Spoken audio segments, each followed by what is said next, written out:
Yeah, I'm going to go to Western. Yeah. Okay. He then joined the United States Army in 1987. Eric had hoped to be in an elite military unit, maybe like Special Forces or the Rangers, but didn't happen. He became disillusioned when he was sent to an infantry regiment of the 10. I'm seeing I can't talk, y'all. I've had wine of the 101st Airborne. What the fuck, y'all? Wow, the storied 101st Airborne? Yeah. You don't want to be part of that? No, because he's infantry, and he really thought he was going to be like this big. Dropping out of shit and like doing death dives to the earth. Or okay. Get to the chopper! Get to the copter. Yeah, I don't know. Is it chopper or copter? I don't know. Okay. But yeah, so he's not doing any of that stuff. That's a boy movie. He's just a grunt, basically, and it's below his station. Yeah, and I've been in the military, and I can tell you, if you're like a grunt or like an undesignated seaman or... Ooh. I mean, those are kind of the shitty jobs. Wow, so the seamen can just go anywhere because they're undesignated? No, that really means you're probably going to be like cleaning toilets and shipping paint. Well, somebody's got to do that, though. It's not fun. Somebody's got to do that. Well, they do, but it's still not fun. It's not like the fun, romantic part of being like, right. I'm in the military. Right. I'm a seaman. I drive the boat. No? Actually, the undesignated seamen do drive the boat. Oh, wow. So that's a good job. Yeah, they actually do. They have like E1 and E2, like undesignated. Man the wheel? Yeah. They're manning the wheel? Yeah. Oh, wow. They drive the boat. And then, the captain will come in and be like, 2 knots to the left or whatever. Yeah, that's a big job. That's very important. So I'm fighting for those guys and girls. Well, in the Army, Eric stayed in trouble because he was sleeping on the job, mocking authority, Imagine that. Smoking the Mary Jane. So he's getting high as hell, talking about, y'all ain't going to tell me what to do. And imagine that coming from someone who thinks their entire government system is some shit. Well, the fact that he even joined the military after having these very anti-government views is just really weird. It is weird. I don't understand.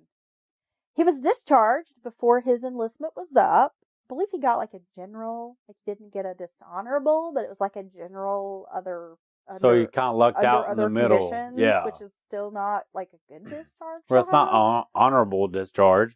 It's just go on somewhere. Yeah, pretty much. Just leave. Others said Rudolph often made racist remarks and resented having black senior enlisted personnel give him orders. Yeah, it's not going to work in the military. No.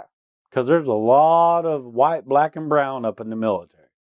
Yeah, you have people of all races. Right. And, the military doesn't discriminate in how they promote. No, if you come and work the process, you have an opportunity, just like everybody else. You're going to do your job, you're going to get good evals, you're going to take tests, and you're going to get promoted. Right. And so if you have a problem with non-white, then don't go in the military, is all I can tell you. Yeah, he did not like that, and therefore he was kicked out on his ear, where he belonged. Ooh, he wow. returned to North Carolina, where he began his life of becoming a ghost. He started doing carpentry with his brother Dan. He never used a bank account, paid cash for everything. He lived alone, often lying to family and sometimes girlfriends about his whereabouts. It's really weird. Isn't that weird? Eric was a prodigious reader of history, philosophy, Russian literature. So he's not a dummy. No, it sounds like he's a very well-read, fairly intelligent person, guy. But he has some really strange views. He rarely went into town, only to buy a few groceries, which were things like oatmeal, milk, eggs. He had a very basic diet. Okay. He wasn't eating any Oreos, making any fancy Thai food. No, I will give him this much credit. He believes this set of things. He lives it. No, he's committed.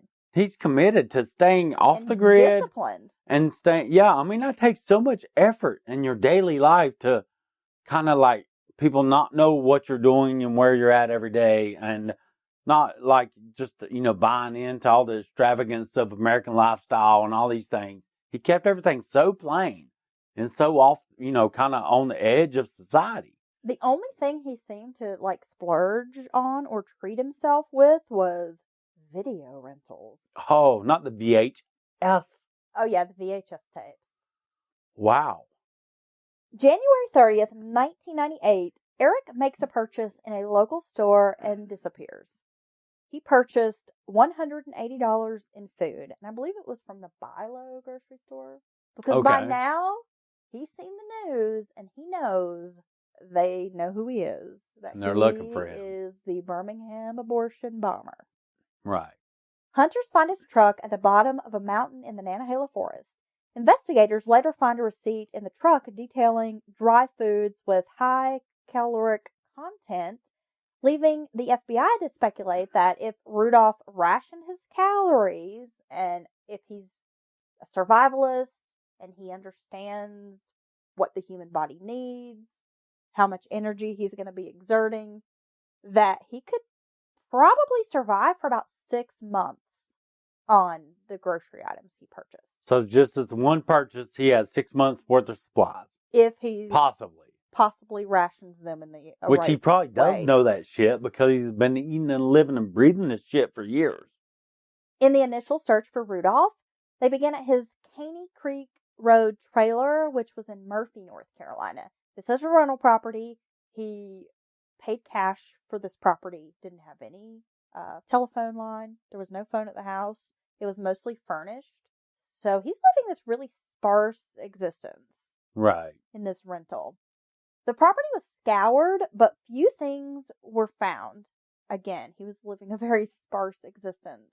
The trailer was furnished, as I mentioned. They found a few items inside, including his most recent VHS rental, which I thought was kind of funny. It's Cole the Conqueror. Oh, that's a classic. It was still in the VHS player. So he watched it. They found empty oatmeal wrappers in the trash, milk in the fridge, and a few books, such as the Bible, which he had underlined passages almost like a coded diary with highlights on things like dominance over women, duties to strike out at God's enemies, Old Testament stuff like Leviticus 18:22, an eye for an eye. Ah. February 14th, 1998, Rudolph is officially charged in the Alabama abortion clinic bombing. But he's already taken off. I don't know where the man be. A lot of people said they never suspected this type of thing from Rudolph, but some close family members begged to differ. One of his sister-in-laws recalled Rudolph making offhanded comments about homosexuality. His own brother, Jamie, was an out gay man living in New York City. And just a few months before the Birmingham bombing, Eric and his mom had visited his brother. And he seemed to have a good relationship with his brother. That's weird. The more information that started to pile up on Rudolph, the more the FBI realized they had a 1990s manhunt looking for an 1890s man. He would prove to be a formidable foe for authorities. He was able to elude arrest for 5 years. That's crazy. That is really crazy. Back in those days, the winters were harsher in this area. And just even if I camped for 5 years and could have my campsite the way I wanted it, dress it out, make all my shelters, flamboyant and obvious. Well, can't my shelters be sassy? Sure. So, I mean, like just all the, as good as I could make them. But to do that on a scale where you have to remain hidden the entire time, and you can't do big, obvious shelters.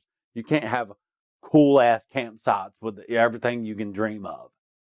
That's crazy. 5 years of primitive camping. Primitive, hidden, on the move, all that.